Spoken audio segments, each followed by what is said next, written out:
Hello friends, আমার কিচেনে আপনাদের স্বাগত।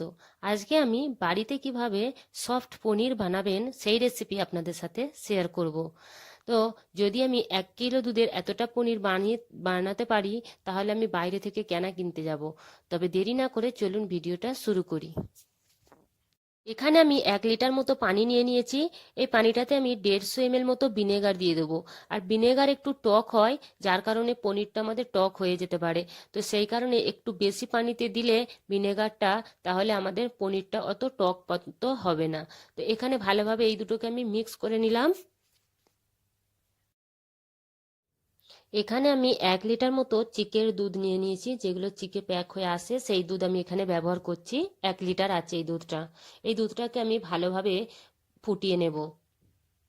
এখানে দুধটা ফুটে উঠেছে, আর এইভাবে যখন ফুটে উপর দিকে আসবে, তখন আমি একদম স্লো আঁচে এটাকে এখনো 2 মিনিট মতো ফুটতে দেব।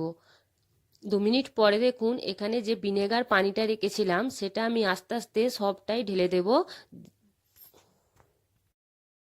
এখানে আমি চুলো অন করেই রেখেছি, একদম হালকা আঁচে দিয়ে রেখেছি। আর এইভাবে আস্তে আস্তে আস্তে আস্তে করে আমাদেরকে এটা নাড়তে হবে, নাহলে হয়তো হতে পারে নিচেটা বসে যেতে পারে বা পুড়ে যেতে পারে। সেই কারণে হালকা হালকা করে আমাদেরকে এখানে নাড়তে হবে। 1 মিনিট পর দেখবেন যে পুরো পানিটাই অন্যরকম কালার হয়ে গেছে, আর পনিরগুলো একদিকে হয়ে গেছে। তো এইভাবে আমি এটাকে এবার ছেঁকে নেব। এখানে আমি একটা পাত্রের ওপরে একটা কটন কাপড় দিয়ে দেবো। আপনারা যে কোনো কাপড় ব্যবহার করতে পারেন, ওড়না ব্যবহার করতে পারেন। এখানে আমি একটা কাপড় দিয়ে দিলাম। এখানে আমি পনিরগুলোকে ঢেলে দিলাম, দিয়ে ভালোভাবে আমাদেরকে এটাকে ঠান্ডা পানি দিয়ে ধুয়ে নিতে হবে। এখানে আমি ঠান্ডা পানি দিয়ে ভালোভাবে না ধুলে আমাদের পনিরটা টক থেকে যাবে আর ভালো লাগবে না খেতে একটুও। তো সেই কারণে বেশি করে পানি ঢেলে আমি এটা ধুয়ে নিচ্ছি।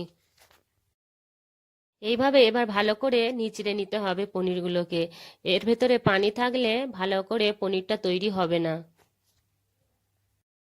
এইভাবে একটু হাতে করে চেপে চেপে একটু চ্যাপটা করে নিতে হবে। নিয়ে এর উপরে আমি একটা প্লেট দিয়ে একটা ভারী শিল চাপিয়ে রেখে দেবো আধ ঘন্টার জন্য। 2 ঘন্টা পরে আমি পনিরটা বার করে নিয়েছি। দেখুন কত সুন্দর দেখতে লাগছে। এবার এগুলোকে আমি পিস পিস করে কেটে নেব। এতেই 1 কিলো দুধ থেকে এই দেখুন পনির তৈরি হয়ে গেছে। এইভাবে বাড়িতে একবার পনির তৈরি করে দেখুন, খুব সুন্দর খেতে লাগে। আর যদি ভিডিওটা ভালো লেগে থাকে, লাইক কমেন্ট শেয়ার আর সাবস্ক্রাইব করতে মোটেও ভুলবেন না। ভিডিওটা দেখার জন্য অনেক অনেক ধন্যবাদ।